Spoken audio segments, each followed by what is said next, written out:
بسم الله الرحمن الرحيم. Thanks for watching. Don't forget to like, comment, share and subscribe to بسم الله الرحمن الرحيم. الحمد لله رب العالمين، والصلاة والسلام على سيد الأنبياء والمرسلين وعلى آله وأصحابه أجمعين. أما بعد فأعوذ بالله من الشيطان الرجيم. بسم الله الرحمن الرحيم. قال رب هب لي من الصالحين فبشرناه بغلام حليم. فلما بلغ معه السعي قال يا بني إني أرى في المنام أني أذبحك فانظر ماذا ترى.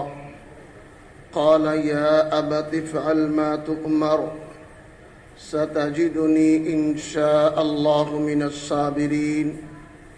فلما أسلما وتله للجبين وناديناه أن يا إبراهيم قد صدقت الرؤيا إنا كذلك نجزي المحسنين. إن هذا لهو البلاء المبين وفديناه بذبح عظيم وتركنا عليه في الآخرين سلام على إبراهيم كذلك نجزي المحسنين. صدق اللہ العظیم. قابل احترام دوستو بزرگو،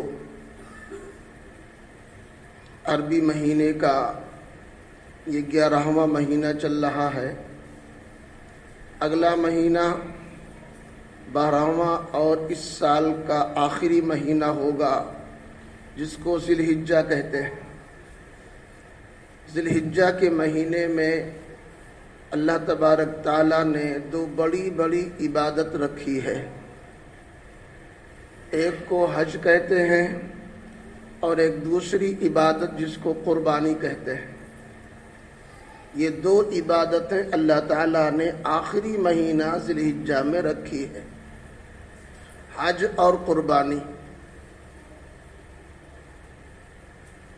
اس سے پہلے میں نے عرض کیا تھا کہ اللہ تعالیٰ نے حضرت ابراہیم علیہ السلام کو کئی طرح سے آزمایا، ان کا امتحان لیا اور ہر امتحان میں وہ کامیاب ہوتے رہے.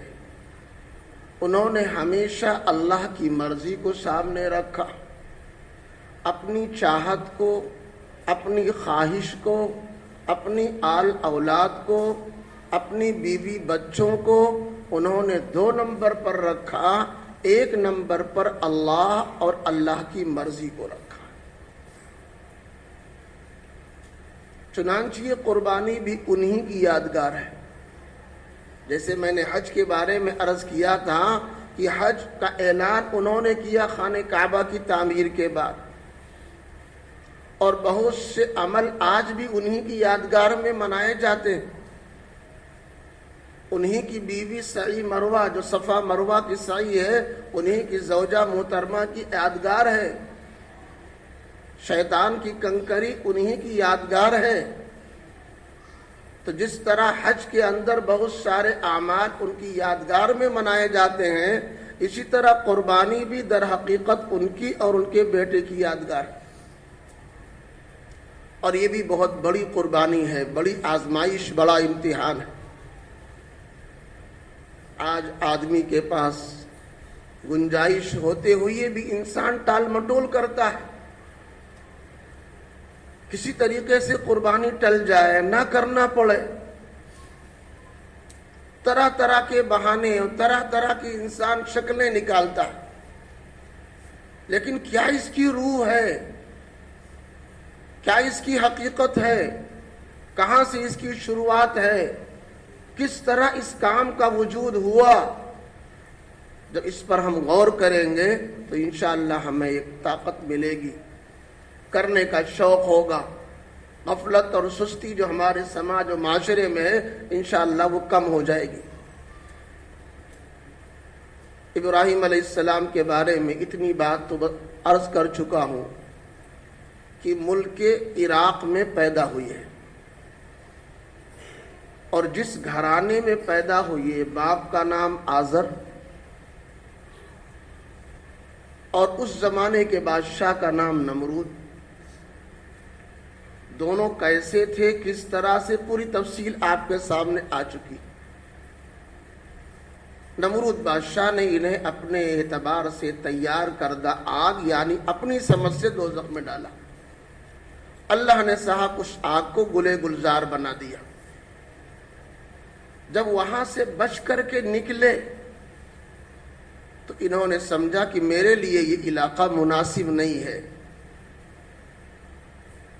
چنانچہ وہاں سے ہجرت کر کے ملک شام چلے گئے۔ اور جب ملک شام گئے تو 3 آدمی، حضرت ابراہیم علیہ السلام، ان کے بھتیجے حضرت لوط علیہ السلام اور ان کی بیوی حضرت سارہ رضی اللہ تعالیٰ عنہ، یہ 3 لوگ عراق سے ملک شام کی طرف چلے گئے۔ وہاں جانے کے بعد انہوں نے دعا کی، آل اولاد کی، رب ہب لی من الصالحین، یا اللہ نیک صالح اولاد دے دے۔ آج میرا باپ ہوتے ہوئے مجھ سے دور ہو گیا، میری ماں ہوتے ہوئے مجھ سے دور ہو گئی، میرا خاندان زندہ ہے، موجود ہے، مگر مجھ سے دور ہو گیا، سارا علاقہ مجھ سے دور ہو گیا۔ یا اللہ اجنبیت کی زندگی ہے، اکیلا ہوں، بیوی ہے، کوئی اور نہیں ہے، تو ربی حب لی من الصالحین، یا اللہ ہم کو نیک صالح اولاد دے دے۔ اللہ نے ان کی یہ دعا سن لی، چنانچہ آگے چل کر کے اللہ تعالیٰ نے ان کی یہاں بیٹا دیا، حضرت اسماعیل علیہ السلام کو۔ جب وہ پیدا ہوئے ملک شام میں ان کی پیدائش ہوئی، پیدائش کے چند ہی دن کے بعد اللہ تعالیٰ نے کہا لے کر جاؤ ان کو مکے میں چھوڑ کر کے آؤ۔ اجنبیت کی زندگی ہے، اپنا ہے، بیوی ہے، اور وہاں کوئی نہیں۔ اس زمانے میں بڑھاپے کے عالم میں بچہ پیدا ہوا، پھر اللہ تعالیٰ نے چاہا کہ ان کو آپ مکے میں چھوڑ کر آؤ، چھوڑ آئے۔ پھر اس کے بعد جب وہ بچہ اس لائق ہوا کہ چلے پھرے، باپ کا ہاتھ بٹا لے، کچھ کام کر سکے،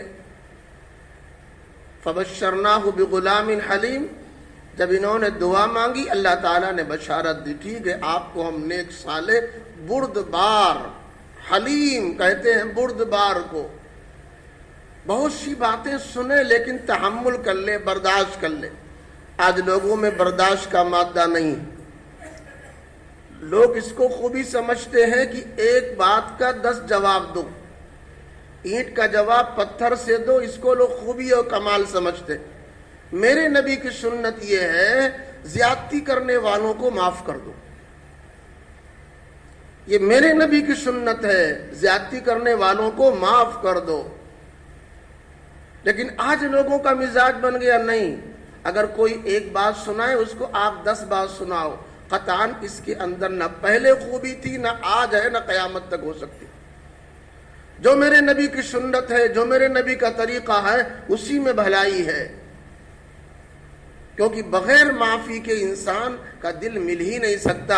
اگر آپ کے بھائی نے آپ کو کچھ کہا تو بدلہ لیں گے، آپ معاف کریں گے، پھر بھائی بھائی بن جائیں گے۔ اگر باپ بیٹے میں کچھ ہو جائے، معافی تلافی ہو جائے تو باپ بیٹا رہ جائے گا۔ بیوی شوہر میں کچھ ہو جائے تو معافی تلافی کر لو، صاحب رشتہ برقرار رہے گا۔ پڑوسی میں کچھ ہو جائے، معافی تلافی کر لو، رشتہ آپ کا برقرار رہے گا۔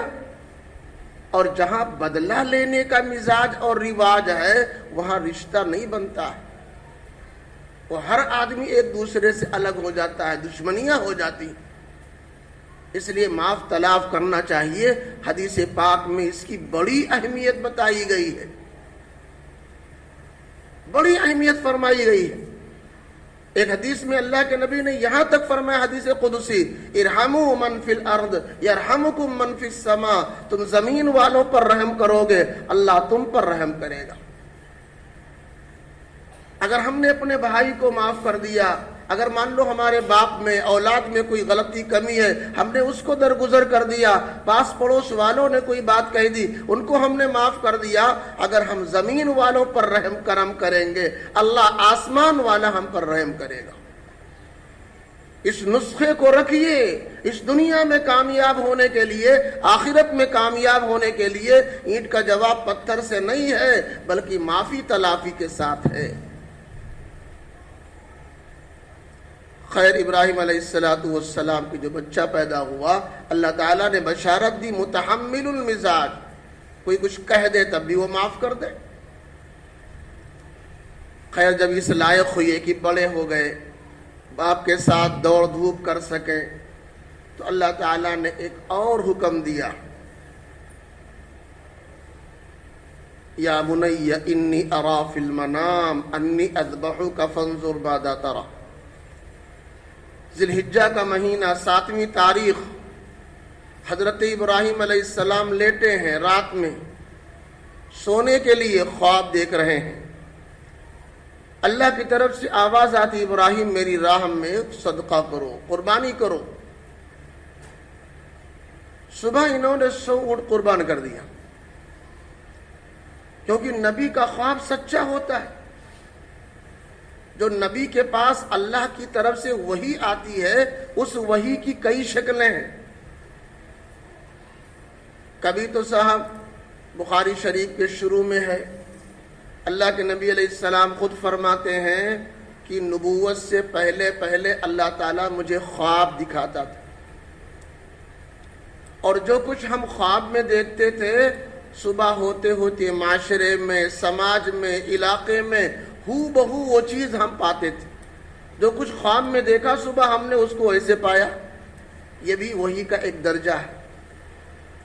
کبھی کبھی وہی اس طرح آتی تھی جیسے کوئی گھنٹی بج رہی ہو، فرماتے اللہ کے نبی علیہ السلام وَهُوَ أَشَدُّ عَلَيَّ، یہ چیز مجھ پر بڑی مشکل ہوتی تھی۔ کبھی کبھی جبریل امین تشریف لائے اپنے اصلی شکل میں، یہ صورت بھی مشکل ہوتی تھی۔ جبریل دوسری مخلوق، انسان دوسری مخلوق، اب دوسری مخلوق کے ساتھ سابقہ ہو جائے تو انسان مطمئن نہیں ہوگا، ڈر جائے گا۔ اگر جناتوں سے انسان کا آمنا سامنا ہو جائے تو صاحب گھبراہٹ ہوگی، کیونکہ ایک انسان کو تسلی اور سکون دوسرے انسان سے ملے گا۔ تو اگر جبریل امین کبھی اصلی شکل میں نبی کے پاس آتے، غار ہرا میں جب پہلی مرتبہ وحی آئی جبریل امین اپنی شکل میں آئے تھے، اس لیے نبی کو گھبراہٹ ہو رہی تھی۔ اور کبھی کبھی وحی کسی صحابی کی شکل میں جبریل امین آتے تھے، زیادہ تر حضرت دحیہ کلبی کی شکل میں آتے تھے، کبھی کبھی کسی اور شکل میں بھی آتے تھے، ان کی شکل میں آ کر اللہ کا پیغام سنا کر کے آپ واپس چلے جاتے تھے۔ تو جو اللہ کی طرف سے وحی آتی ہے اس کی مختلف شکلیں ہوتی ہیں، اس میں ایک خواب بھی ہے۔ ابراہیم علیہ السلام نے خواب دیکھا، اللہ کی طرف سے حکم مل رہا ہے کہ میری راہ میں قربانی کرو۔ صبح ہوئی 100 اونٹ قربان کر دیا۔ 8ویں ذی الحجہ کو پھر یہ خواب دیکھا، پھر صبح ہوئی 100 اونٹ قربان کر دیا۔ 9ویں ذی الحجہ کو پھر خواب دیکھا کہ ابراہیم میری راہ میں ایسی قربانی پیش کرو جو تم کو دنیا میں سب سے زیادہ محبوب اور پیاری ہو۔ ابراہیم علیہ السلام سمجھ گئے کہ اس کائنات میں مجھ کو سب سے زیادہ عزیز پیاری میری اولاد ہے، میرا بچہ اسماعیل ہے جو اللہ نے مجھے بڑھاپے کی حالت میں دیا ہے، 86 سال کی عمر میں اللہ نے دیا ہے، وہ بچہ مجھے بہت عزیز ہے۔ چنانچہ انہوں نے ارادہ کر لیا کہ اللہ نے قربانی مانگی ہے تو جان بھی اللہ کی، مال بھی اللہ کا، جہاں اللہ کا مطالبہ ہو ہمیں دے دینا۔ اللہ کو نے کہا زکوٰۃ دو، ہمیں زکوٰۃ شوق سے دینا، اللہ کا دیا ہوا مال ہے۔ قربانی اللہ نے کہا دو، ہمیں قربانی کرنا، اللہ کا دیا ہوا مال ہے، اگر ہے تو کرو، نہیں ہے کوئی بات نہیں۔ قل ان صلاتی و نسکی و محیای و مماتی للہ رب العالمین، اے نبی اعلان کر دو میری نماز، میری قربانی، میرا ہر عمل اللہ ہی کے لیے ہے، میری زندگی، میرے موت سب اللہ کے لیے۔ جب اللہ ہمارا مالک ہے، خالق ہے، ہول سیل وہ مالک ہے، ہر مالک کو صاحب اپنی چیز میں ہر طرح تصرف کا حق ہے،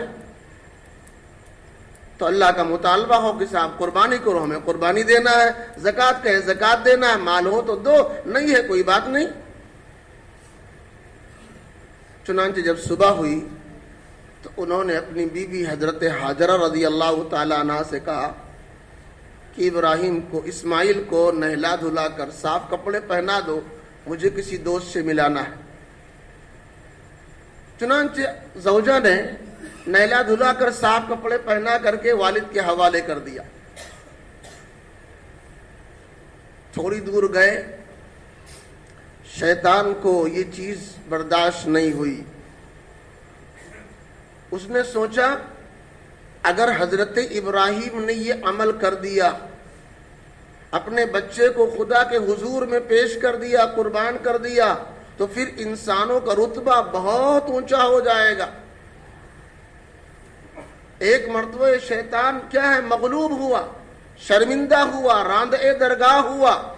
جب اللہ تعالیٰ نے حضرت آدم علیہ السلام کو پیدا کیا تو ان کو پیدا کرنے کے بعد علم دیا، سکھایا، وَعَلَّمَ آدَمَ الْأَسْمَاءَ كُلَّهَا، آدم علیہ السلام کو علم سکھایا، اس کو آسمان کہتے ہیں، اس کو زمین بولتے ہیں، یہ پہاڑ ہے، یہ دریا ہے، یہ سمندر ہے، یہ ہوا ہے، یہ آگ ہے، یہ پانی ہے، چیزوں کا نام فرشتوں کو نہیں پتا، دوسری مخلوق نہیں جانتی اس کو کیا کہتے ہیں۔ یہ تمام ناموں کا نام اور ان کی پہچان اللہ نے آدم علیہ السلام کو دی، اور پہچان کے بعد پھر اللہ تعالیٰ نے مخلوقات کو جمع کر کے پوچھا، اچھا بتاؤ اس کو کیا کہتے ہیں؟ سب خاموش۔ آدم علیہ السلام نے کہا صاحب آدھی سماوات ہے۔ اس کو کیا بولتے ہیں؟ ساری مخلوق خاموش۔ آدم علیہ السلام نے کہا یہ ارض ہے، زمین ہے۔ اس طرح ایک ایک چیز کے بارے میں جو سوالات ہوئے آدم علیہ السلام نے بتا دیا اور دوسری قومیں نہیں بتا سکیں۔ تو اللہ تعالیٰ نے اس علم کی وجہ سے آدم علیہ السلام کو رتبہ اونچا کیا اور سب کو حکم دیا کہ تم لوگ آدم کو سجدہ کر لو، یہ بڑے ہیں، ان کو اپنا بڑا مان لو۔ سب نے تواضع کی، سجدہ کیا، لیکن اس میں سے ابلیس نے انکار کر دیا، اللہ سے بحث کرنے لگا، یا اللہ یہ کیسے ہوگا؟ خلقتنی من نار وخلقتہ من طین، یا اللہ آپ نے مجھ کو آگ سے پیدا کیا، ان کو آپ نے مٹی سے پیدا کیا۔ مٹی کی خصوصیت ہے نیچا ہونا، آگ کی خصوصیت ہے اوپر جانا، ہم اوپر ہو کر اور یہ نیچے ہو کر اوپر والا نیچے والے کو سلوٹ مارے، یہ کیسے ہو سکتا ہے؟ قانون تو یہ کہ نیچے والا اوپر کو سلام کرے، اوپر والا نیچے والے کو سلام نہیں کرے گا، ہم کیسے کریں گے؟ اللہ تعالیٰ نے کہا کہ تو میرے یہاں رہنے کے لائق نہیں، تجھ کو یہ نہیں دیکھنا ہے اونچا کون نیچا کون ہے، تجھ کو حکم دیکھنا ہے کہہ کون رہا ہے، کون ہم کو حکم دے رہا ہے؟ اللہ حکم دے رہا، اللہ سب سے بالا تر ہے، اونچا ہے۔ اللہ نے کہا یہاں سے تو چلا جا، تو یہاں رہنے کے لائق نہیں ہے۔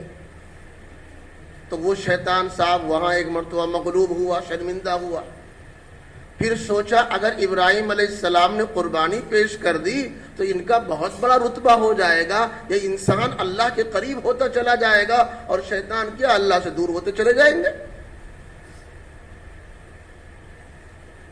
یہ شیطان انسان کی شکل میں، بزرگ کی شکل میں آیا۔ کبھی کبھی شیطان آتے ہیں، ہر طرح اللہ نے ان کو پاور دیا ہے، یہ شکلیں بدل سکتے، انسان کی شکل میں آ جائیں، جانور کی شکل میں آ جائیں، کتے بلی کی شکل میں آ جائیں، خالی نبی کی شکل میں نہیں آ سکتے، نبی کی شکل یہ نہیں بنا سکتے۔ اللہ کے نبی علیہ السلام نے فرمایا اگر کوئی خواب میں یہ دیکھے کہ میں نے جناب محمد الرسول اللہ صلی اللہ علیہ وسلم کو دیکھا ہے تو اس نے سچ مچ آپ کو دیکھا۔ من رآنی فی المنام فقد رآنی، جس نے مجھے خواب میں دیکھا اس نے سچ مچ مجھے دیکھا ہے. فَإِنَّ الشَّيْطَانَ لَا تَمَثَّلُ لِي فِي صُورَتِي، کیونکہ شیطان میری صورت میں نہیں آ سکتا. شیطان سب کی شکل بنا سکتا، اللہ کی بھی شکل بنا لے گا. بھئی اللہ کسی نے دیکھا نہیں ہے، کوئی بھی شکل وہ گڑھ لے ایسا میں اللہ ہوں یہ کہہ سکتا ہے، لیکن جناب محمد الرسول اللہ صلی اللہ علیہ وسلم کی شکل میں نہیں آ سکتا. تو شیطان شکل بنا کر بزرگ کی آیا، خیر خواہ بن کر کے آیا. ایک بزرگ کا واقعہ ہے، تہجد میں اٹھے، نماز کے لیے وضو کر رہے تھے، شیطان نے آ کر کہا اللہ نے آپ سے خوش ہے، اللہ نے آپ کی عبادت کو معاف کر دیا، ہم فرشتہ ہیں، ہم آپ کو بشارت دینے آئے ہیں، آپ کو روزہ نماز کرنے کی حاجت نہیں ہے. آج کا انسان ہو تو خوش ہو جائے، واہ ہم بڑے پہنچے آدمی.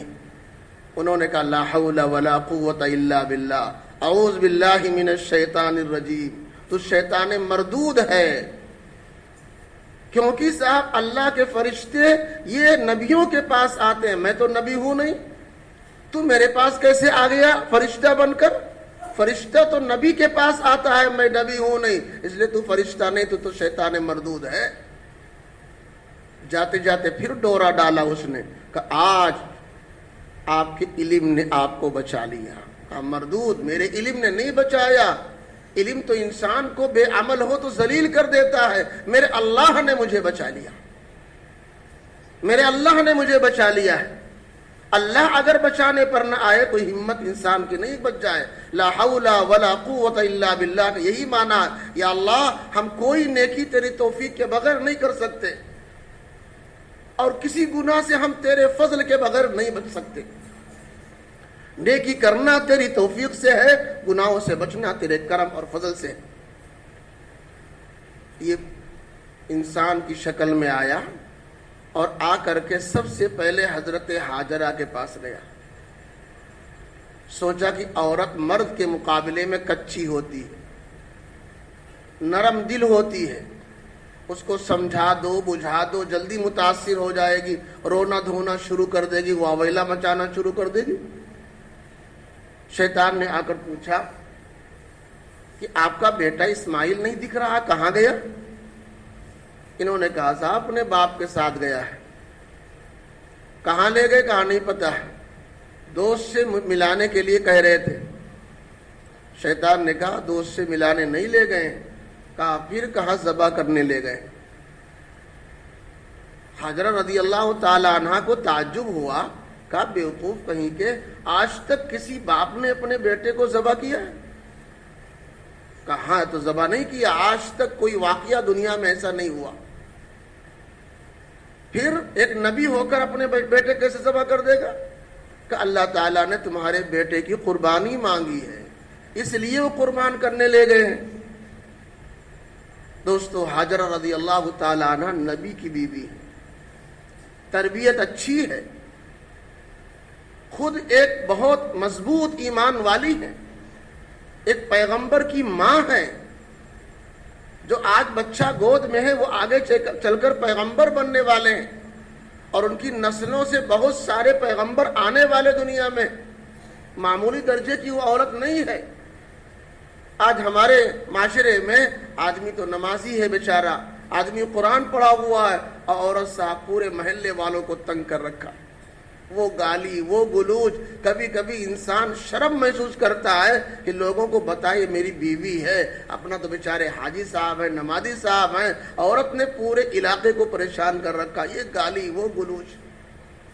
اس لیے ذمہ داری ہے کہ جس طرح ہم نماز پڑھیں، ہم روزہ رکھیں، ہم اچھا کام کریں، ایسے اپنے گھر کا بھی ہم اس کی بھی نگرانی کریں. ہمارے بچے نیک ہوں، ہماری بیوی اچھی ہو، ہمارے بچے اچھے ہوں، ان کی تربیت اچھی ہو، کسی کو گالی گلوچ نہ دیں، لڑائی جھگڑا نہ کریں، فتنہ فساد نہ ہو، چوری ڈکیتی نہ ہو. یہ ہماری آپ کی ذمہ داری ہے. ہم خود بھی پرہیز کریں، اپنے بچوں کو بیویوں کو ہم اچھے کام کرنے کا حکم کریں. انہوں نے جواب دیا کہ اگر میرے شوہر نے میرے بیٹے کو ذبح کرنے کا ارادہ کر لیا ہے، اللہ نے قربانی مانگی ہے. رونے لگی، ہائے میرے شوہر، آپ نے عورت سمجھ کر مجھے چھوڑا پیچھے، ہم کو بھی ساتھ لے چلتے اور آپ اللہ کا نام لے کر میرے بیٹے کو اللہ کے حضور پیش کرتے اور میں دامن پھیلا کر کے خدا سے قبولیت کی دعا مانگتی. وہیں سے دعا کرنے لگی یا اللہ قبول کر لے, ہم اس لائق کہاں تھے کہ تیرے حضور میں اپنے بیٹے کو پیش کر سکے. شیطان نے سوچا ارے جس کو ہم نے کمزور سمجھا تھا اس کا ایمان تو بڑا مضبوط ہے. اب وہ بڑا پریشان, یہاں بھاگ وہاں جانا وہاں آنا وہاں آنا. اب سیدھے پھر پہنچا بیٹا کے پاس. کہا چھوٹے سے ہیں, ابھی 6-8 سال کی عمر ہے, ان کو بہکاتا ہے. کہا بیٹا کہاں جا رہے ہو؟ کہا ابا کے ساتھ جا رہا ہوں. کہاں لے کر چلے ہیں؟ کہا صاحب دوست سے ملاقات کے لیے. کہا دوست سے ملاقات نہیں ہوگی, تمہیں ذبح کر دیں گے تمہارے ابا. تو ان کو بھی تعجب ہوا کہ میرا باپ اتنا پیار کرتا ہے, اتنا زیادہ ہم کو مانتا ہے, میری ماں مجھے مانتی ہے, کیسے صاحب مجھے ذبح کر دیں گے؟ مجھے دیکھنے کے لیے ملک شام سے مکہ میرا باپ آتا ہے براق کے ذریعے سے, اور کیسے مجھے ذبح کر دیں گے؟ کہا صاحب اللہ تعالیٰ نے تمہاری قربانی مانگی. چھوٹا سا بچہ ہے مگر ماحول معاشرہ دیکھو, ماں باپ کی تربیت دیکھو, ماں باپ کی نگرانی دیکھو. اس بچے نے جواب دیا کہ اگر اللہ نے میری قربانی مانگی ہے ہم کو جلدی ذبح کیا جائے, ایسا نہ ہو کہ وقت ختم ہو جائے میری قربانی رہ جائے. اب یہ شیطان بہت مجبور ہوا, کرے تو کیا کرے. بیوی کے پاس گیا وہاں مایوس ہوا, بیٹے کے پاس گیا وہاں مایوس ہوا. اب کہاں جائے؟ ابراہیم علیہ السلام تو کیا ہیں, پہاڑ ہیں اپنے ہمت کے, اپنے ارادے میں پہاڑ ہیں. پہاڑ جس طرح مضبوطی سے اپنی جگہ کھڑا رہتا ہے, اسی طرح ایک ایمان والا مضبوطی سے اپنی جگہ کھڑا رہتا ہے. ہوا چلے چلے, آندھیاں آئے جائے, کوئی فرق نہیں پڑتا, ایمان میں ذرہ برابر فرق نہیں پڑتا. شیطان پہنچا وہاں خیر خواہانہ انداز میں نصیحت کرنے لگا. ارے بڑے میاں, بڑھاپے کی اولاد ہے, ایک ہی بچہ اللہ نے دیا ہے, آپ بوڑھے ہو گئے ہو, سوچ لو, جانور کی قربانی پیش کر دو, بچے کو مت ذبح کرو. بہت سمجھایا. ابراہیم علیہ السلام نے کہا تو شیطان ہے, میرے کام کو خراب کرنے آیا ہے, میں تو وہی کروں گا جو اللہ کا حکم ہے. اور کنکری پھینک کر کے اس کو مارا. شیطان بھگا وہاں سے. پھر کچھ دور پر گئے, آگے بڑھے مینا کی طرف. پھر شیطان آ کر سمجھانے لگا خیر خواہانہ انداز میں. ابراہیم علیہ السلام نے پھر کنکری مار کر کے اس کو بھگایا. پھر آگے بڑھے, پھر وہاں پہنچا شیطان, پھر سمجھانے لگا. پھر ابراہیم علیہ السلام نے کنکری پھینک کر کے اس کو ماری. یہاں سے بھاگ جا, میں وہی کام کروں گا جو اللہ تعالیٰ کا حکم ہے. حاجی لوگ 3 شیطان کو جو کنکری مارتے ہیں وہ وہی یادگار ہے کہ 3 دفعہ ابراہیم علیہ السلام نے کنکری پھینک کر شیطان کو بھگایا تھا. تو اسی کی یادگار آج حج کے اندر آدمی رمی جمرات کے نام پہ مناتا ہے, یہ واجب ہے. خیر وہاں سے ہو کر کے اب شیطان بھی مایوس. بیوی کے پاس گیا وہاں دال نہیں گلی, بیٹے کے پاس گیا وہاں مایوس ہوا, اور باپ کے پاس پہنچا صاحب وہاں بھی مایوس ہوا. ابراہیم علیہ السلام گئے مینا میں, سوچا ہمیں وہی کام کرنا ہے جو اللہ کا حکم ہے, لیکن ہم اپنے بیٹے سے ذرا مشورہ کر لیں, دیکھیں اس کی کیا رائے ہے. چنانچہ سامنے بٹھایا اور بہت مختصر انداز میں گفتگو کی. وہ گفتگو اللہ تعالیٰ نے قرآن میں بیان کیا ہے. سامنے بٹھا کر باپ پوچھتے ہیں یا بنی انی ارا فی المنام انی اذبحک فانظر ماذا تری. اے میرے لختے جگر, میں نے خواب دیکھا ہے کہ میں تمہیں ذبح کر رہا ہوں, تمہاری کیا رائے؟ ادھر صاحب ابھی چھوٹی سی عمر ہے, بلوغت کی عمر نہیں ہے, کم سن بچہ ہے. فوراً جواب دیا بغیر تاخیر کے, بغیر کچھ سوچے سمجھے, یا ابت افعل ما تؤمر, یا ابت افعل ما تؤمر ستجدنی انشاءاللہ من الصابرین. ابا جان جو اللہ تعالیٰ کا حکم ہے وہ آپ کرو, جو اللہ کا حکم ہے وہ آپ کرو، بجا لاؤ. رہا میرا مسئلہ، ہم صبر کریں گے. ذبح کرنے میں جو تکلیفیں ہوتی ہیں، ذبح کرنے میں جو پریشانیاں ہوتی ہیں، ان سے آپ بالکل بے پرواہ ہو جاؤ. ہم سب کچھ برداشت کر لیں گے، ذرہ برابر اف تک نہ کہیں گے. اے میرے ابا، جو اللہ پاک نے آپ کو حکم دیا ہے وہ آپ کر گزرو، رہا میرا مسئلہ میں صبر کروں گا. باتیں ہو گئی. باپ تیار ہے بیٹے کو ذبح کرنے کے لیے اور بیٹا تیار ہے ذبح ہونے کے لیے. بیٹے نے کہا ابا جان میرا 2 مشورہ ہے، سمجھ میں آئے تو مان لینا ورنہ کوئی بات نہیں. کہا کیا؟ فرمایا ایک مشورہ تو یہ ہے کہ آپ مجھے الٹا ذبح کریں گے، الٹا لٹا کر ذبح کریں گے. مقام ذبح خالی اونٹ کے اندر نہر مستحب ہے. اللہ تعالیٰ نے جن جانوروں کو حلال بنایا ہے ان کو ایسے نہیں حلال ہے. بلا وجہ کسی جانور کو تکلیف پہنچانا حرام ہے. آپ ایک کوا نہیں مار سکتے، ایک پرندہ نہیں ٹچ کر سکتے بلا وجہ. کوئی آدمی نشانہ درست کرنے کے لیے لوگ گلیل سے، کوئی آدمی بندوق سے اپنا نشانہ ٹھیک کرتا ہے. نشانہ درست کرنے کے لیے پرندوں کو مارنا جائز نہیں ہے. بلا وجہ کے لیے کسی جانور کو پریشان کرنا جائز نہیں. بارہا یہ واقعہ سنا ہوگا، ایک عورت نے، بدکار عورت نے، گنہگار عورت نے ایک پیاسے کتے کو پانی پلایا. اس کے اس عمل کے نتیجے میں اللہ نے جنت اس کو عطا فرما دی. ایک پارسا نیک زاہدہ عورت، بہت اللہ والی تھی، مگر اس نے ایک بلی پال کر اس کو بھوکا رکھا. اس کے اس عمل کے نتیجے میں اللہ نے جہنم تک پہنچا دیا. تو اسی لیے کسی جانور کو ستانا درست نہیں ہے. لیکن اللہ نے جانوروں کو انسان کی خدمت کے لیے بنایا، انسان کے فائدے کے لیے. گھوڑا ہے انسان سواری ڈھوتا ہے، بیل ہے انسان اس سے ہل جوتتا ہے، کھیت جوتتا ہے. اونٹوں سے انسان کام کرتا ہے سواری کا. آج ٹرینیں ہیں، ہوائی جہاز ہے. پہلے زمانے میں قرآن خود اعلان کرتا ہے جانوروں کو جو ہم نے پیدا کیا ہے ان میں سے بعض پہ آپ اپنے بوجھ ڈھوتے ہیں. خچر ہے، گھوڑے ہیں، گدھے ہیں، اونٹ ہیں. اس سے کتنا انسان اپنا سامان یہاں سے وہاں لاتا ہے اور لے کر آتا جاتا. پہلے یہی ٹرین تھے، یہی کیا ہے، یہی سب سامان لادنے کے اسباب تھے. کچھ پر انسان سامان لاتا تھا، کچھ پر سواریاں کرتا تھا. کچھ اللہ نے کھانے کے لیے پیدا کیا.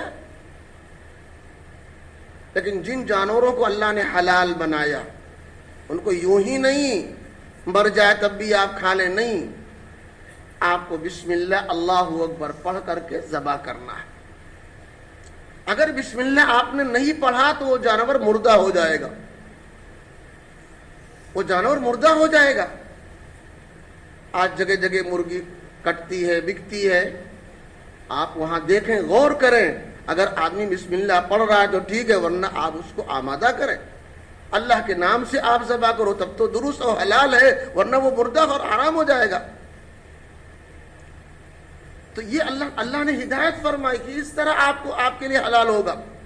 اور اس کے علاوہ مقام ذبح بتا دیا. اس ہڈی سے لے کر جہاں ہلکا گہرا ہوتا ہے اور اوپر تک یہ مقام ذبح ہے. اور اس میں 4 رگیں ہوتی ہیں. اگل بغل کے رگ کو ودجان بولتے ہیں، اور ایک کھانے کی رگ ہے، اور ایک سانس والی رگ ہے جس کو حلقوم اور مرئی بولتے ہیں. یہ ہے مقام ذبح، اور اس کو انسان اللہ کا نام لے کر ذبح کرتا ہے. اونٹ کے اندر نہر مستحب ہے. اس کی گردن بڑی اونچی ہوتی، وہاں تک کہاں پہنچ پائے گا؟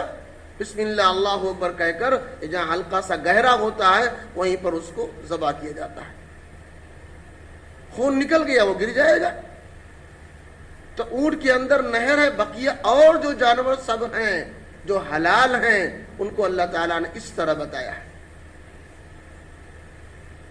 تو جانور کو ذبح کرنے کا طریقہ ادھر سے ہے. لیکن ابراہیم علیہ السلام سے ان کے بیٹے نے کیا کہا کہ میرے ابا جان ہم کو الٹا گدی کے بل سے ذبح کرنا، پیشانی کے بل لٹانا. وَطَلَّهُ لِلْجَبِينِ، پیشانی کے بل لٹانا، میرا چہرہ زمین کی طرف ہو. کہا ہے آپ میرے باپ ہو، میں آپ کا بیٹا ہوں. ذبح کرتے ہوئے جانور کو پیشاب پخانہ نکل آتا، چہرہ بگڑ جاتا، زبانیں نکل آتی ہیں. میرا بگڑا ہوا چہرہ کبھی آپ نہ دیکھ سکو، بیچ میں چھوڑ دو، میری آپ کی نظر ملے، شفقت کی، پیار کی نظر ملے، اور آپ صاحب اللہ کا حکم پورا نہ کر سکو، ادھورا چھوڑ دو. اس لیے میری رائے ہے کہ آپ مجھے اوندھا لٹا دو. اور دوسرا مشورہ یہ کہ میرے ہاتھ پاؤں میں رسی باندھ دو تاکہ میں ہل نہ سکوں، حرکت نہ کر سکوں، میرا ہاتھ پیر آپ کو نہ لگ جائے، آپ کی بے ادبی نہ ہو جائے. ہمارے اسلام میں یہ حکم ہے، اللہ کی آپ اطاعت کرو. اللہ نے اپنی اطاعت کے ساتھ ماں باپ کی اطاعت کا رکھا. ماں باپ کا کہنا مانو، ان کے سامنے زور سے نہ بولو، ان کے حقوق ادا کرو. وہ اگر کھانے کے محتاج ہیں، پہننے کے محتاج ہیں، دوا علاج کی ضرورت ہے، پہلے ان کا خرچہ پورا کرو، بعد میں اپنا اور اپنے بچوں کا خرچہ پورا کرو. واقعی آپ نے سنا ہے کہ 3 لوگ ایک غار میں پھنس گئے تھے بارش کے موسم میں. اس میں ایک آدمی وہ تھا جو روز آنا اپنی بکریاں چراتا جنگل سے میں جا کر، اور شام کو لاتا تو دودھ دھوتا، اور دودھ سب سے پہلے گلاس اپنے ماں باپ کو دیتا تھا. ایک دن چراتے چراتے دور نکل گیا، آنے میں تاخیر ہو گئی.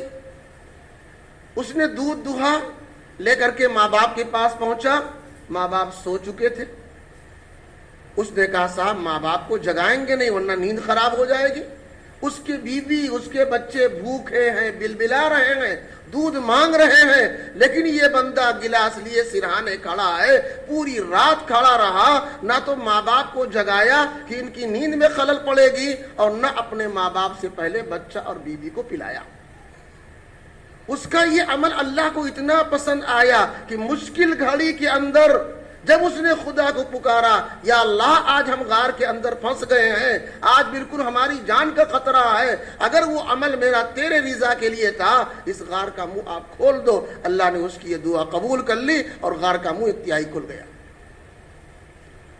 تو انسان اگر خلوص کے ساتھ ماں باپ کے ساتھ حکم کرے اور ان کی خدمت کرے، مشکل اوقات کے اندر آپ اللہ کو پکارو گے اس حوالہ سے، یا اللہ میں اپنے ماں باپ کی اطاعت کرتا ہوں، ان کی خدمت کرتا ہوں، ان کا کہنا مانتا ہوں، ان کی دوا، ان کا کھانا پینے، یا اللہ میں انتظام کرتا ہوں، اللہ صاحب آپ کی بات کو سنیں گے. تو کہا ایک تو ہمارے ہاتھ پاؤں میں رسی باندھ دو تو میں حرکت نہ کر سکوں، ہل نہ پاؤں، تاکہ میرا ہاتھ پاؤں میرے ماں باپ کو نہ لگ جائے. دونوں مشورہ مان کر کے ابراہیم علیہ السلام نے ذبح کرنا شروع کیا. ذبح کر رہے ہیں صاحب. آگے کیا ہوا یہ منظر قرآن نے نہیں بیان کیا، یہ منظر برداشت سے باہر ہے. بس اللہ کا اتنا حکم ہے، قد صدقت الرؤیا انا كذلك نجزي المحسنين وَنَادَيْنَاهُ أَن يَا إِبْرَاهِيمُ. اللہ کی طرف سے آواز آئی، اے ابراہیم بس بس، آپ امتحان میں کامیاب ہو چکے، ہمیں خالی آزمانا تھا، دنیا والوں کو دکھانا تھا کہ تمہارے دل میں اللہ کی محبت زیادہ ہے یا اولاد کی محبت زیادہ ہے. ہمیں بچے کی قربانی نہیں پسند ہے، بچے قربانی ہم نہیں چاہتے، تمہارا امتحان مقصود تھا. رہتی دنیا تک کے لوگ دیکھ لیں گے کہ ابراہیم نے اللہ کا حکم پورا کیا، اپنی اولاد کو بھی اللہ کے سامنے پیش کر دیا. یہ دوستو قربانی وہاں سے شروعات اس کی ہوئی ہے. آج ہماری شریعت میں بچوں کو ذبح کرنے کا حکم نہیں ہے، بچے کو ساقط کرنے کا حکم نہیں ہے. اگر کسی کی بیوی حمل سے ہو جائے تو بچے کو ساقط کرنے کا بھی حکم نہیں، گناہ ہوگا. اگر کسی کے بیوی کے پیٹ میں حمل ٹھہر گیا اور اس نے ساقط کرا دیا دوا کھلا کر کے، انجیکشن لگوا کر کے، یا کسی بھی طریقے سے، ایک آدمی کے قتل کرنے کا جو گناہ ہے وہ گناہ اس کو ہوگا. آدمی کے قتل کا جو گناہ ہوتا ہے، بیوی کے پیٹ سے بچہ گرانے کا، وہی گناہ ہوگا. اب آپ اندازہ لگائیے ہماری شریعت میں جب اتنا احترام ہے، ایک بچہ جو ماں کے پیٹ میں اس کا اتنا احترام ہے، تو جو لوگ دنیا میں موجود ہیں، زندہ ہیں، ان کا کتنا احترام ہوگا. اللہ تعالیٰ نے بچوں کی قربانی نہیں مانگی. ہاں اگر انسان مالدار ہے، صاحب نصاب ہے، تو اللہ تعالیٰ نے کہا آپ پر قربانی واجب ہے، آپ کریں، اپنی طرف سے کریں، اپنے ماں باپ کی طرف سے کریں، اپنے نبی کے نام سے کریں، اپنے بچوں کے نام سے کریں۔ ایک تو آپ پر واجب ہے اگر آپ صاحب نصاب ہیں، اس کے علاوہ جو کریں گے آپ نفل ہوگا، وہ نفل سمجھا جائے گا۔ اللہ کے نبی علیہ السلام نے حج کیا، حج کے موقع پر 100 اونٹ قربان کیا۔ بڑے جانوروں میں 7 قربانی ہوتی ہے، نبی نے میرے 100 اونٹ قربان کیا، 63 اونٹ اپنے ہاتھ سے بقیہ علی رضی اللہ تعالی عنہ سے کہا اب تم ذبح کرو۔ تو اگر اللہ نے مال دیا ہو، صاحب نصاب بنایا ہو، تو آدمی پر ایک قربانی واجب ہے۔ آج کل شادی بیاہ کے موقع میں عام طور سے عورتوں کو کچھ مہر دیا جاتا ہے، زیور ملتا ہے، عورتیں بھی صاحب نصاب ہیں۔ لڑکے کاروبار کرتے ہیں، کچھ نہ کچھ بچا بچا کر وہ بھی 1,00,000 2 لاکھ رکھے رہتے ہیں۔ الغرض جو صاحب نصاب ہے ان سب پر قربانی ہے۔ گھر کے اندر 4-6 لوگ صاحب نصاب ہیں، سب کے اوپر الگ الگ قربانی ہے۔ ایسا نہیں کہ صاحب گھر میں ایک قربانی ہو جائے وہ سب کی طرف سے کافی ہو جائے گی، ایسا نہیں ہے۔ 3 دن قربانی کے ہوتے ہیں، 10 ذی الحجہ، 11 اور 12۔ 10 ذی الحجہ کو عید نماز کے بعد، اگر کسی نے صبح کر لیا اسی قربانی نہیں ہوگی،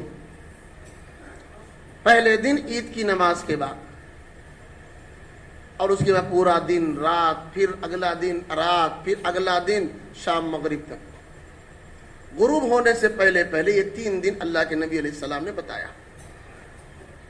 الاضاحی یومان بعد یوم الاضحیٰ، قربانی 3 دن ہے، بخاری شریف میں حدیث ہے۔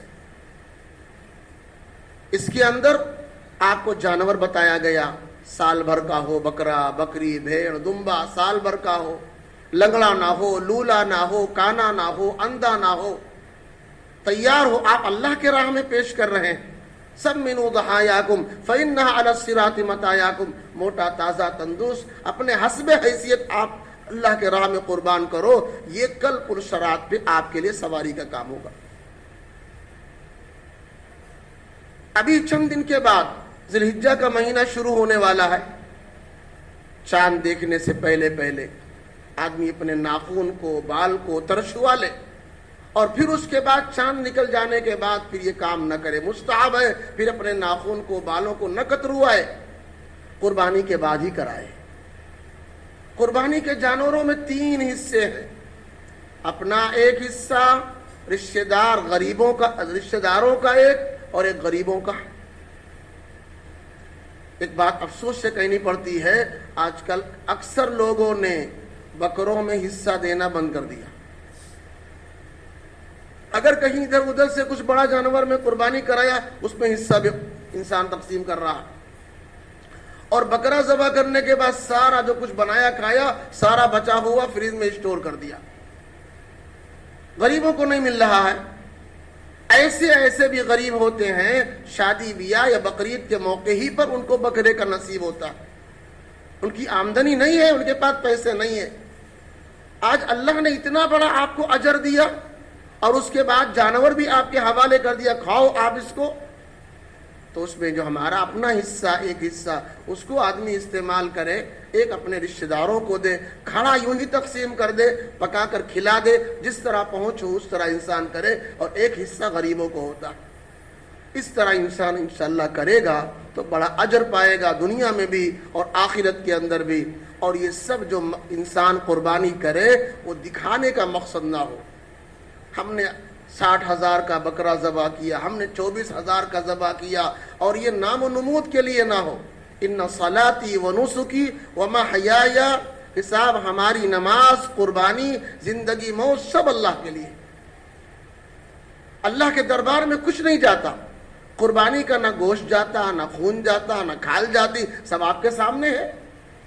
ہاں وَلَٰكِن يَنَالُ التَّقْوَىٰ مِنكُمْ، اللہ یہ دیکھنا چاہتا ہے کہ تم کو ہم نے مال دیا تو اپنے مال میں سے قربانی کرتے ہو کہ نہیں کرتے، اپنے مال میں سے زکوٰۃ نکالتے ہو کہ نہیں نکالتے۔ اللہ تعالیٰ تمہارا تقویٰ دیکھنا چاہتا ہے کہ میرا دیا ہوا میرے راستے میں دے رہا بندہ، میرا دیا ہوا زکوٰۃ دے رہا کہ نہیں دے رہا، یہ اللہ تبارک تعالیٰ دیکھنا چاہتے ہیں۔ اس لیے دوستو اگر اللہ نے صاحب نصاب بنایا تو شوق سے ہمیں کرنا چاہیے، نہیں بنایا ہے، ہم غریب ہیں، مفلس ہیں، تو ہمارے اوپر واجب نہیں ہے، کریں گے تو ثواب پائیں گے، نہیں کریں گے کوئی گناہ نہیں۔ اللہ تعالیٰ عمل کی توفیق عطا فرمائے۔